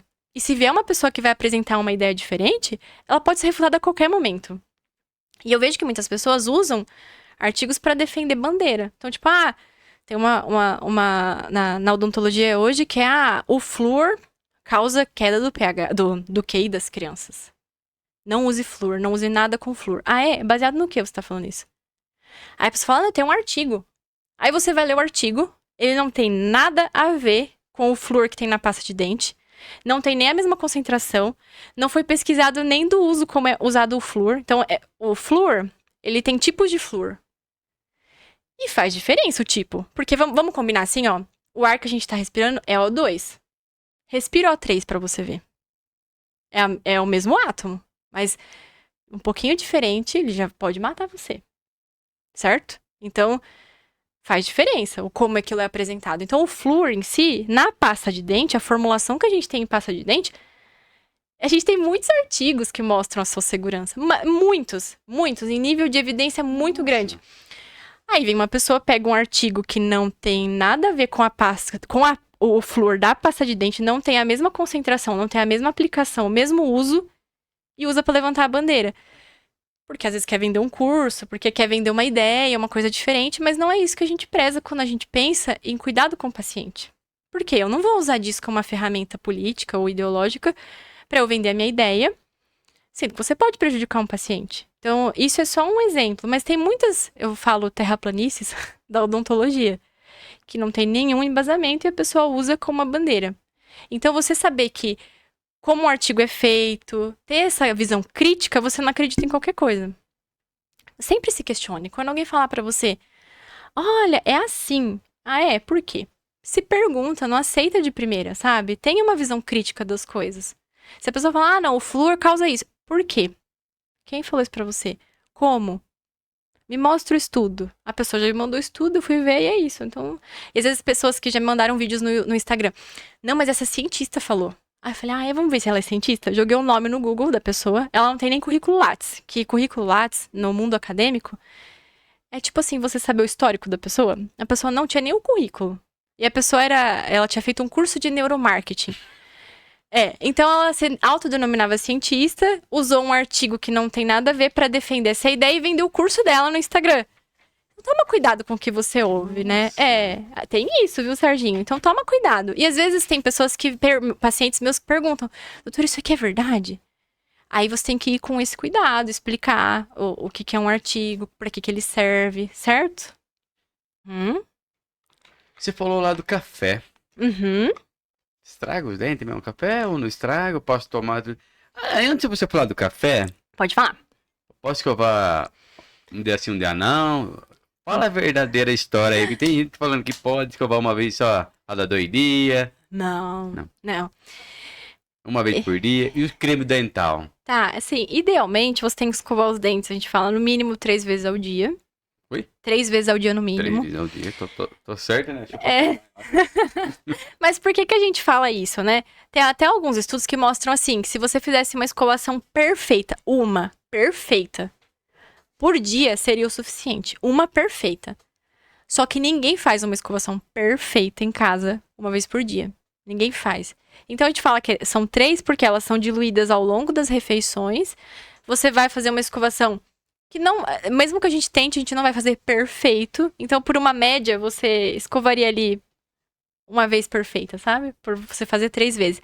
E também tem um conceito de que o que você se alimenta nessas refeições, né? Então, se você tem uma dieta rica em ingestão de açúcar, não é legal você ficar um bom tempo sem escovar os dentes depois. Então, eu comi uma bala. Não é legal você ficar 6 horas sem escovar o dente. Por quê? Aí tem a história da cárie, né? Que ela pode ser formada. E a cárie, Serginho, ela é uma doença multifatorial. Ela precisa da bactéria, ela precisa da ingestão do açúcar, ela precisa da frequência da ingestão desse açúcar. Não só o açúcar refinado, né? A gente fala que é açúcar, mas é o produto final. Uma dieta rica em ingestão de açúcar, a frequência dessa ingestão e também a deficiência na higienização, certo? E quando a gente pensa em higienização, quanto mais você higienizar, menos risco você tem. E lógico que isso tem que ser atrelado à sua dieta, né? Então, o que eu te falei agora, não é interessante você comer muito doce e ficar muito tempo sem escovar o dente, tá? Porque aí eu entraria em questões muito químicas, mas você reduz o pH da saliva, com menos pH você desmineraliza o dente, que isso é a historinha da formação da cárie. Então, assim, só em resumo, no mínimo aí 3 vezes ao dia para você garantir uma boa higienização. Não ficar muito tempo sem escovar depois de ingerir alimentos ricos em açúcares, né? Por exemplo, tem pacientes que falam, eu fico tomando uma Coca-Cola aqui durante o dia, sabe? Fica tomando um golinho por dia. Com açúcar não é legal, sabe? É melhor você tomar um copo inteiro de Coca num momento de escovar o dente depois do que você ficar com uma garrafinha de Coca ali o dia inteiro. Eu indico que você troque por uma Coca Zero, né? Mas aí vai da preferência do paciente. E você tinha falado da pasta de dente, né? Serginho, o que eu falo para os pacientes, de modo geral, porque tem casos que você tem indicações específicas, e aí é o cirurgião dentista que tem que indicar. Mas de uma maneira geral, assim, para a população normal, que tenha flúor, uma quantidade de flúor certa, e que não sejam pastas muito abrasivas. Então tem pastas hoje que elas falam, essa pasta clareia o dente. Aí você vai ver, ela tem, sabe, parece uma areinha, né? Ela é porosa. Geralmente essas pastas, elas têm um alto teor de abrasividade, então elas abrasionam mais o dente. Não é interessante ela ser só pasta de uso cotidiano, porque imagina que você vai estar... Imagina assim, Serginho, você teria coragem de pegar areia na mão e passar no capô do seu carro assim, ó? É isso que a gente faz com o dente, quando a gente pega uma pasta bem arenosa e esfrega com força. A gente tá riscando o esmalte do dente. Uma escovação não vai fazer diferença. Mas pense isso ao longo dos anos. Então, eu indico para o paciente uma pasta que tenha flúor, que não seja clareadora, abrasiva demais, mas tem indicações específicas. Então, pacientes que têm erosão ácida, pacientes que têm sensibilidade, aí precisa ser bem avaliado e indicado um creme dental específico para essa pessoa. Tem cremes dentais específicos para alguns casos. E o Listerine também. O Listerine, a gente entra numa outra seara, né? Você pode usar um enxaguante bucal sem álcool? Tem que ser sem álcool. Porque o álcool, no longo prazo, em contato com a mucosa, além de causar irritação, ele pode beneficiar a formação de um câncer mesmo bucal. Álcool em boca. Então, o álcool e o tabagismo, eles podem, no longo prazo, fazer com que você tenha alguma lesão cancerígena ali, tá? Então, não é legal você usar enxaguantes com álcool. Mas pensando em um enxaguante sem álcool, que ele não tenha nada específico. Então, por exemplo, a gente tem enxaguantes bucais que a gente usa em pós-operatório. Então, o paciente fez uma cirurgia, ele precisa usar um enxaguante para ajudar a modular aquela higienização quimicamente, porque ele não vai estar conseguindo escovar tão bem durante aquele pós-operatório. Aí a gente usa um tipo de enxaguante específico. Então, esse enxaguante, ele só pode ser usado no momento pós-cirúrgico. Tem enxaguantes, por isso, então. tem enxaguantes que a gente usa em pacientes que têm alto risco à cárie, que ele tem uma concentração de flúor muito grande, mas ele tem indicação específica. Agora, assim, mas eu queria só sentir um gostinho, assim, tudo bem que ele não seja nenhum desses específicos, que ele não tenha álcool. Mas tem alguns estudos que mostram que isso pode afetar um pouco a microbiota bucal. Então, assim, se eu pudesse te falar uma coisa, é que pasta de dente, fio dental e escova já são suficientes para você ter uma boa higienização. E tem que passar o fio dental, tá, gente? O fio dental, eu vou puxar aqui, que eu acho que isso é importante. Ele não é só para tirar aquela coisinha que entrou no meio do dente, sabe, Serginho? O fio dental, a gente brinca com os nossos pacientes que a gente fala que ele é a escova do meio do dente. Quando você vai escovar o dente, Serginho, você vê que as cerdas, elas não entram no meio do dente. Por mais que você force, às vezes você pega bem a pontinha da cerda, você passa assim, ela não vai escovar o meio do dente. Então, você tem 2 dentes juntos, aqui a escova não vai entrar. O fio, você vai descer e você tem que fazer um movimento que eu falo que é igual engraxar um sapato. O fio dental, ele é a escova do meio do dente. É ele que vai escovar o meio do dente. Então, você tem que jogar ele, esfregar de um lado, esfregar do outro. E se não escovar o meio do dente com o fio dental, você tem mais risco a cárie no meio, entre os dentes. Você tem mais risco à inflamação gengival naquela região, perda óssea no futuro. Então, o fio dental é imprescindível. Então, se você quiser um kit bem minimalista de higiene, uma pasta de dente com flúor, uma escova macia, não escova dura, e um bom fio dental. Porque tem um doido aí falando aí, por isso eu falei, perguntando pra você, por causa de ter um doido, não é um doido, é um... Falando assim, não precisa escovar só uma vez por dia. Ele falou mais uma coisa. Se você comer maçã, não precisa escovar a dente. Cara, mas é impossível. Sempre... E ainda, você não acredita, ainda tem um dentista junto confirmando. Olha. Pois é, mas sempre se questione. Aí eu te pergunto, tá? Se a pessoa falar assim pra você que comer maçã é tão efetivo do que escovar os dentes, cadê os estudos que mostram isso, que esse teste? Teve grupos, porque pra você testar uma coisa em comparação a outra, você tem que pegar um grupo de pessoas que usam uma coisa e um grupo que usa outra coisa e ver quem vai ter o melhor resultado. Então tem que ter isso, não tem, nunca vi um estudo desse. Então sempre se questione, sabe? Sabe aquela coisa que acho que a frase é tipo assim, laranja madura na beira da estrada, sabe? Suspeita, né? Mas te deu uma aula hoje, hein? Me deu uma aula. Viu? Vamos lá, voltar pra a clínica. Como que aconteceu essa clínica lá em São Paulo? A clínica, Serginho, foi assim a história, né? Eu e o Vitor, a gente sempre pensou em montar o nosso próprio negócio. Sempre foi um sonho nosso. Você sempre teve essa ideia de ter próprio negócio? Sempre quis.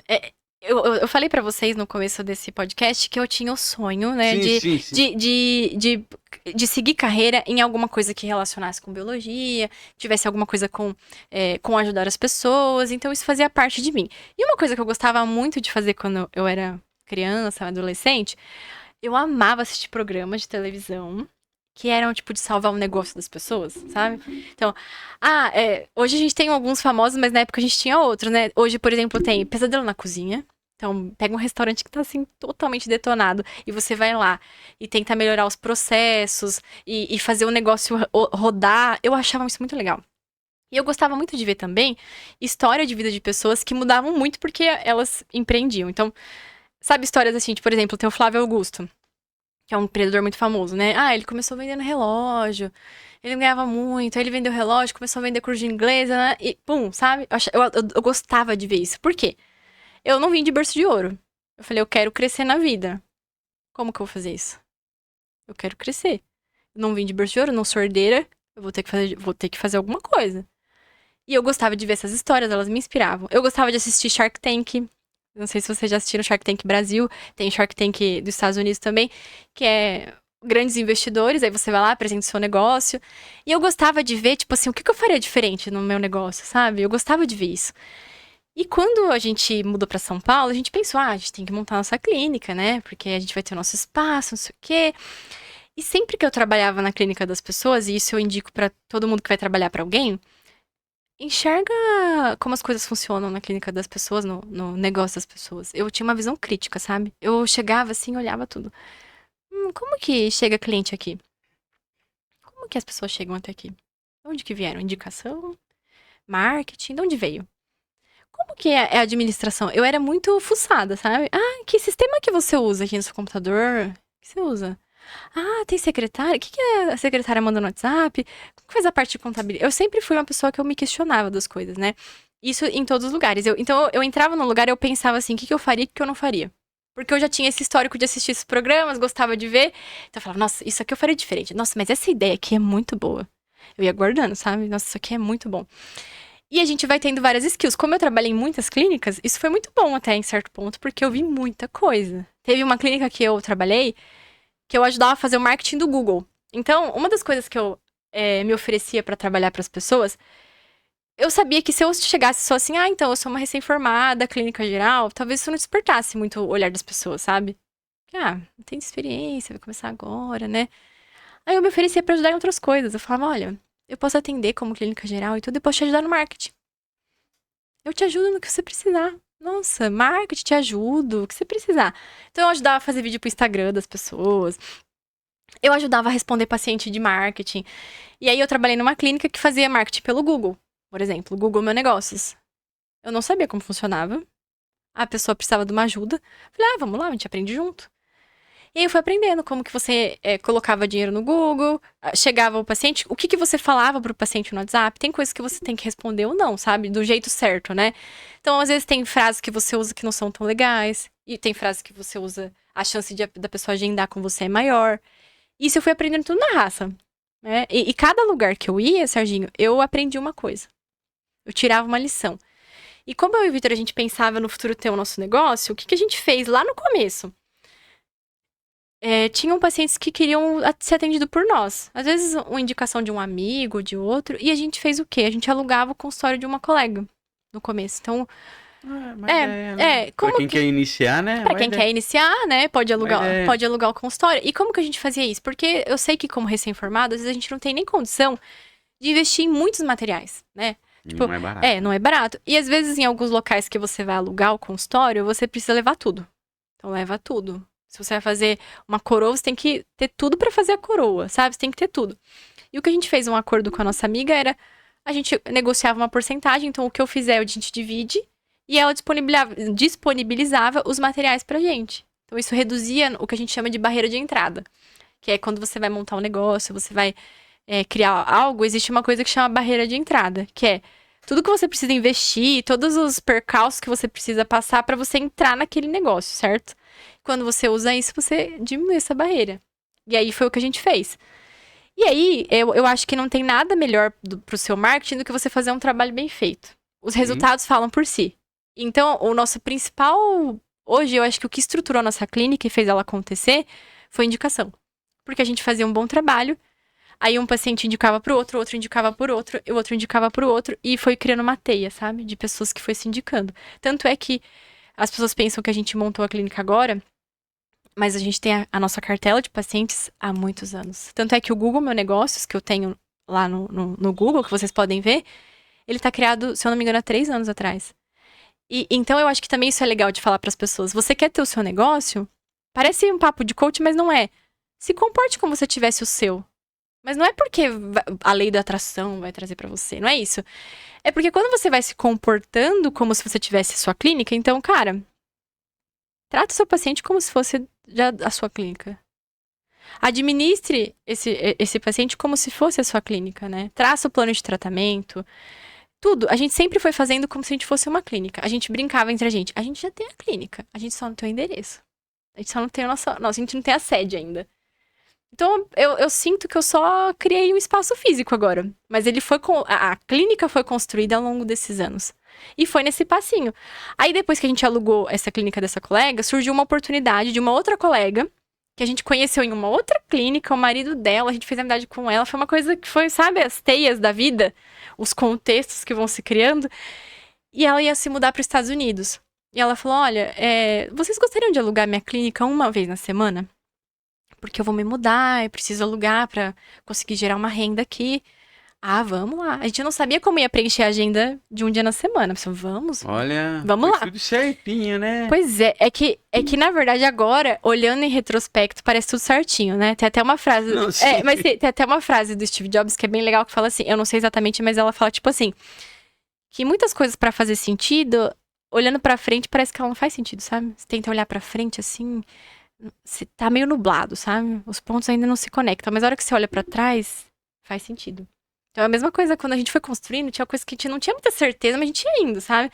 Aí olhando pra trás agora, eu falo, nossa, parece que agora fez todo sentido. E aí a gente, Serginho, então, começou um dia na semana. Aí a gente começou a aumentar tanto o nosso fluxo e a dentista falou, olha, eu preciso de alguém que alugue 3 dias na semana. O que vocês acham? A gente falou, vamos lá. Não sei se vai dar muito certo, mas vamos tentar. Aí de 3 dias na semana, ficou 4 dias, a gente precisava de um mais um. Porque tava aumentando muito as pessoas que queriam passar com a gente. Aí a gente falou, agora é hora de montar nosso consultório. Aí o que nós fizemos? A gente pensou, vamos aproveitar Black Friday, né? Que eu acho que vai ter umas promoções. E o ano passado a gente entrou no site ali da Dental e compramos todos os equipamentos. Tudo parcelado no boleto, compramos todos os equipamentos. Mas não tinha a gente não tinha o lugar alugado ainda. A gente aproveitou. E as coisas ainda ficaram na casa do meu tio, que é em Cotia. A gente mandou entregar lá, porque nosso apartamento é minúsculo. Tem acho que cerca de 40 a 50 metros quadrados, meu apartamento, então é muito pequeno. Aí não ia caber lá. Aí a gente mandou pra casa do meu tio. E aí a gente começou a procurar o conjunto. A gente já tava procurando o conjunto, né? Que é tipo, é nenhum prédio, né? A gente chama de conjunto. A gente tava procurando o conjunto pra montar o consultório. E a gente via uns que estavam muito, muito crus, precisava de muita obra, trocar piso, muito gasto. Falei, não, vamos tentar achar o mais pronto possível. Aí a gente comprou os equipamentos em novembro, em dezembro a gente achou um conjunto. Esse conjunto vai ser esse. E a gente começou a obra em janeiro, a obra. E, gente, era pra durar um mês. Era pra gastar X, durou 3 meses e gastamos 3X na obra, porque a obra é sempre uma surpresa, né? Aprendi isso na pele. E aí a gente ficou janeiro, fevereiro e março reformando o consultório. Reformando. E atendendo naquele consultório da nossa colega, que a gente alugava 3 dias na semana. Então, imagine tudo isso ao mesmo tempo, porque eu contando fase a fase, parece que foi muito linear, mas não foi. Então, eu tinha o doutorado, os pacientes do consultório que a gente estava alugando, né, os nossos pacientes, a obra, o Vitor fazendo prova da especialização, que ele tá fazendo especialização, arrumando tudo para defender o mestrado dele, tudo isso ao mesmo tempo. Então, imagina aquela coisa assim, tudo caminhando. A gente trabalhava, Serginho, das 8 da manhã até as 8 da noite, atendendo, entregando os tratamentos, focado ali. Depois a gente ia pra Leroy comprar coisas de material de construção às 8 da noite, porque lá em São Paulo fica aberto até 10, 10 e meia. Ia lá, comprava. A obra lá nos conjuntos só pode acontecer à noite, porque durante o dia tá funcionando, então obra não pode acontecer de manhã, só à noite. A gente levava as coisas pros caras da obra, eles pediam outras coisas, a gente ia lá comprar, ficava até tarde da noite, dormia, e no dia seguinte trabalhava de novo. Então foram 3 meses de loucura. Aí chegou até a fase da marcenaria, que foi bem loucura também, que a gente tava com prazo curto, né? Aconteceram algumas coisas na obra que saíram do planejado. Por exemplo, teve um vazamento na obra. Tava tudo assim, bem esquematizado já, né? Mais ou menos, né? Teve outros perrengues que eu não vou nem entrar em detalhes, mas tinha um vazamento pequeno. Tava caindo uma gotinha ali, uma gotinha. Aí a gente falou pro encanador, ele falou, olha, fecha o registro, não mexe. Segunda-feira eu estou aí. Aí teve um cara na obra que falou, não, deixa que eu resolvo. Aí ele mexeu naquele cano de alta pressão e deixou o registro aberto. Isso era um domingo, Serginho. Vazou uma água do chão que parecia um hidrante. Rasgou até a parede. Só pra você ter uma noção da força da água. Era tão forte que criou um vinco na parede. Rasgou a parede. Choveu no teto. O teto é de gesso. Caiu o teto. Com lâmpada. Com exaustor. Vazou água pro andar de baixo, que é uma advocacia de um andar. Sujou parede, teto da advocacia e o carpete deles. Imagina o prejuízo. E aí a gente falou, não, vamos trocar o pessoal da obra. A gente teve umas trocas do pessoal da obra. E aí a gente ficou, e agora? A gente precisa acelerar, meu Deus do céu. Aí a gente achou um homem, santo homem, que eu vou até fazer aqui publi pra ele de graça. Chama Edilson. Quem precisar de pedreiro lá em São Paulo pode me mandar a cama do contato. Ele olhou e falou, olha, doutora, fica tranquila. vou resolver isso aqui em 2 semanas, resolvo tudo. A gente falou, sério? Resolvo tudo. Resolveu tudo. Resolveu a advocacia de baixo, resolveu o consultório, resolveu tudo. Em 15 dias estava tudo pronto. Só que a gente estava com um tempo super curto para marcenaria. Chegaram as madeiras, a gente estava com um tempo muito curto. Porque a gente já ia entregar o consultório que a gente estava alugando. A gente precisava começar ali para ontem. E aí a gente, o cara da marcenaria também, chama Cauê, quem precisar de marceneiro eu já indico. Ele falou assim, olha, a gente vai entregar, nem que a gente passe a madrugada que a gente vai entregar. A gente precisava mudar numa semana. Serginho, a gente saiu do consultório numa sexta-feira, que era o último dia da marcenaria. Então foi construindo. Aí sexta-feira, ele falou, olha, nem que a gente fique a madrugada inteira, a gente vai entregar. A gente trabalhou o dia inteiro na sexta, aí a gente foi pro consultório com ele, a gente varou a madrugada, montando, ajudando ele a montar tudo.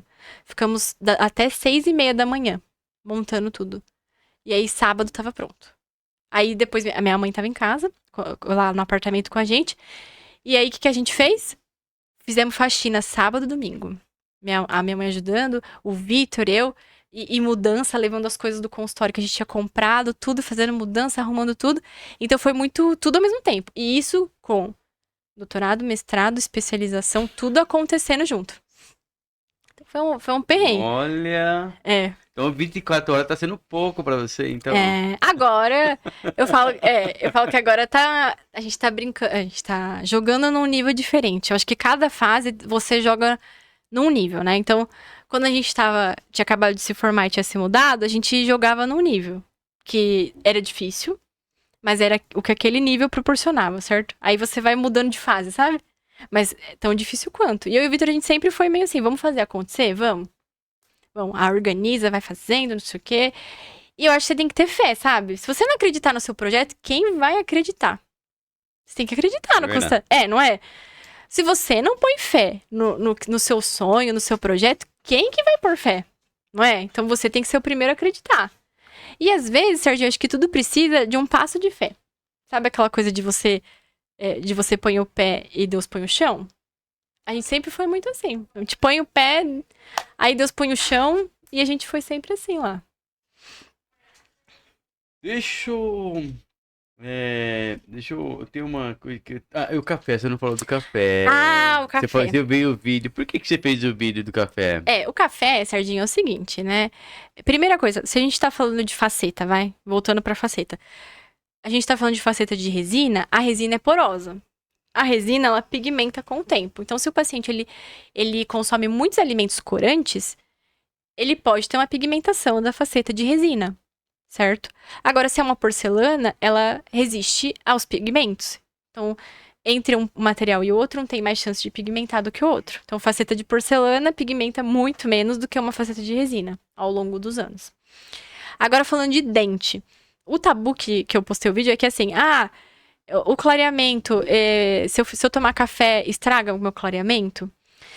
E isso era uma dúvida, Serginho, porque antigamente fizeram alguns estudos in vitro, entra aquele negócio que eu te falei dos estudos, fizeram estudos in vitro e viram que quando a gente colocava o café ali no dente, durante o processo ali de clareamento, o pigmento ele podia atrapalhar entrar o gel clareador, ou ele podia pigmentar o dente, isso in vitro.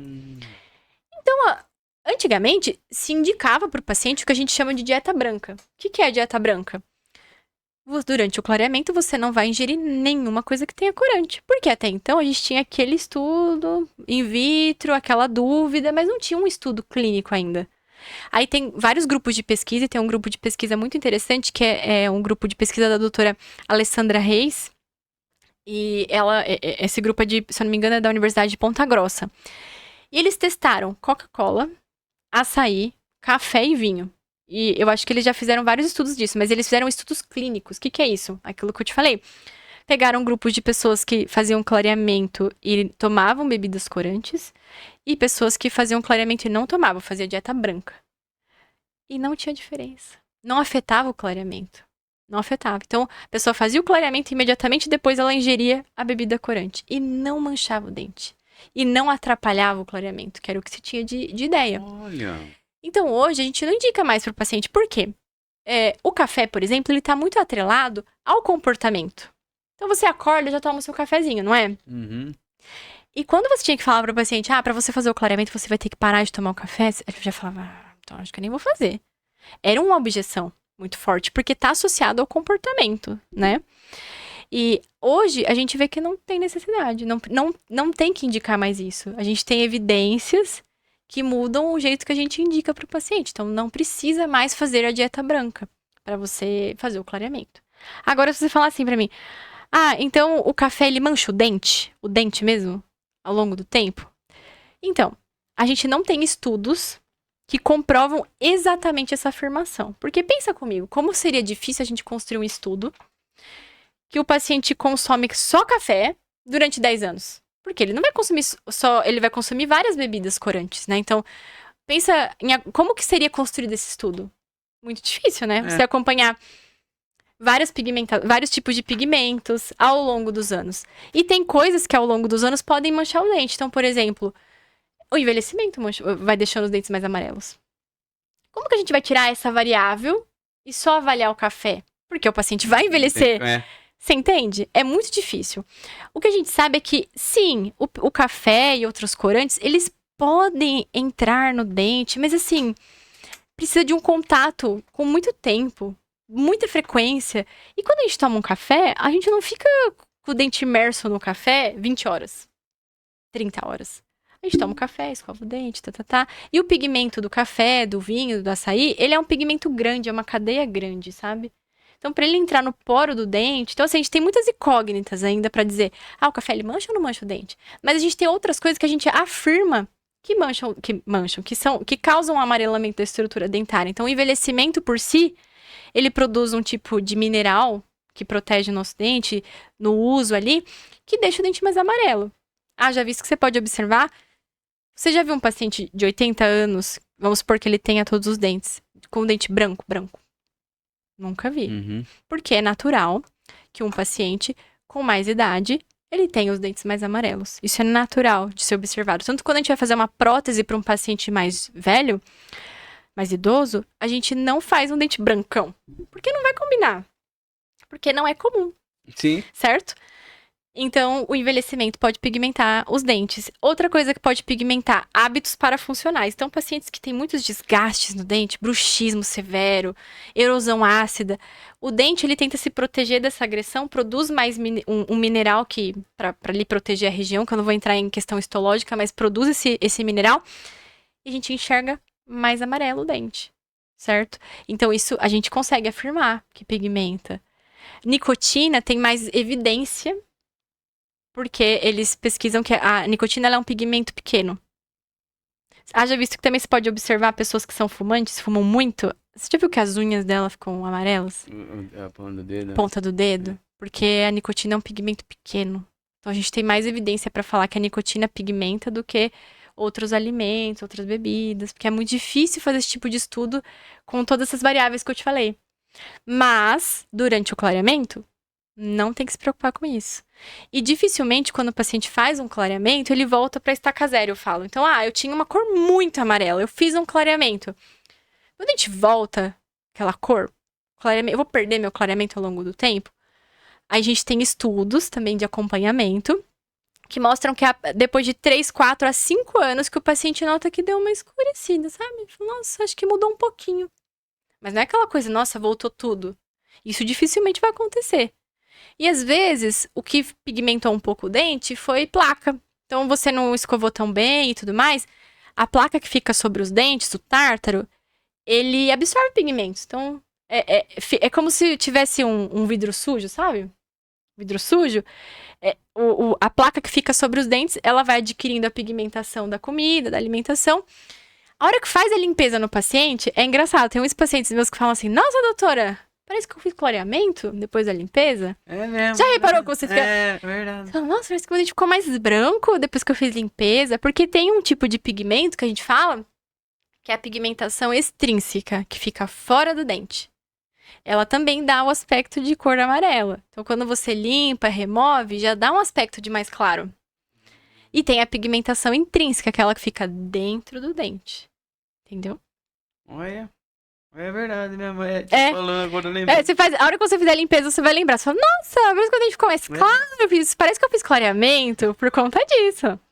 Olha, Eu tenho 1000 perguntas, mas eu não posso que... Uma pergunta? Tá bom. Eu observei que você faz bastante vídeo, Sim. né? Esse vídeo você foi espontâneo? Sempre gostou de aparecer em vídeo ou não? Se eu sempre gostei?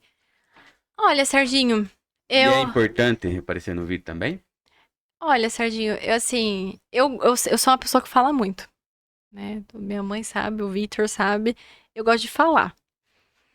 E eu acho que a internet hoje ela é uma ferramenta poderosa, tanto pro mal quanto pro bem, certo?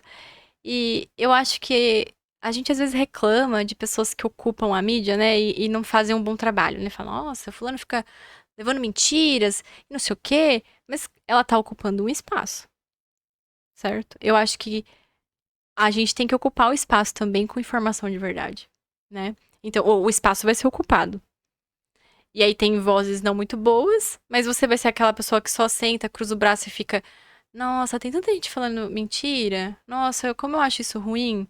Ela tá ocupando um espaço, por mais que você não concorde. Então, eu acho que as pessoas que têm uma mensagem boa pro mundo têm que também levar essa mensagem. Apesar de eu gostar de falar, eu queria.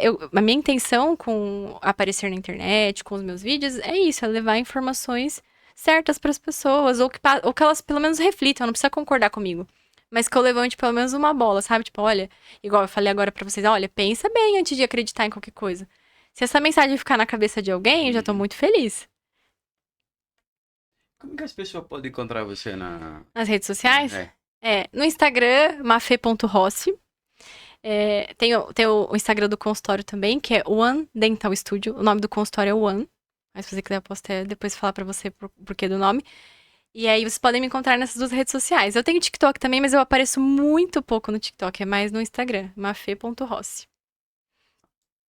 Eu vou fazer uma última pergunta, mas acho que você vai ter que botar mais vezes aqui. Porque A gente marca um você sabe próximo que o encontro. que eu mais gosto. Aham. A Jaine, ela é cansada de ouvir de eu falar, é o dente. É? É o que eu pego no meu pé tudo. Eu pego no meu pé mesmo tudo de com dente. Dente.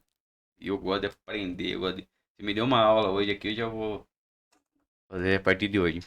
Vamos lá. Qual é o sentido da vida? Essa pergunta, Serginho, eu acho que ela tem várias camadas, né? Eu diria assim que a camada mais superficial, vamos imaginar que é um guarda-chuva, sabe? O que tá mais na superfície, mas não menos importante. Eu diria que ela é a mais importante, que abrange as outras coisas, né? Lá no topo.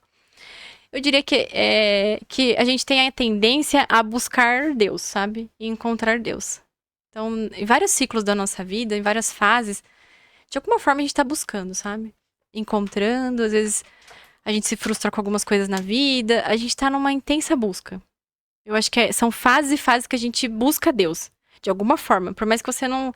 Isso não seja diretamente, sabe? Mas você está buscando.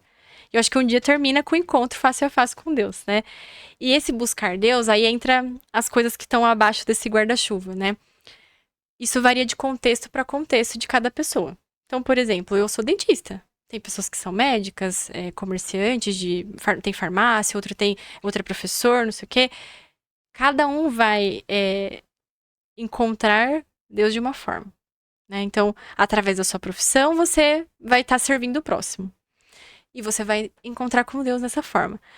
Você se superando, né? Então, às vezes, você vai lá, igual todas essas perrengues, dificuldades, foi uma forma de saber que eu sou capaz, também de saber que eu tenho muitas limitações. E onde eu sei que eu não basto, Deus basta. Então, acho que a gente, em várias áreas da nossa vida, embaixo desse guarda-chuva, dependendo de cada contexto, de cada pessoa, é uma maneira da gente buscar a Deus de alguma forma. Por mais que na sua cabeça isso não seja objetivo. De alguma maneira, eu acho que o cerne da vida é esse, sabe? Com a sua família. Então, você sendo pai, você sendo mãe, você sendo filho. Eu sou um bom filho, eu sou uma boa esposa, um bom marido.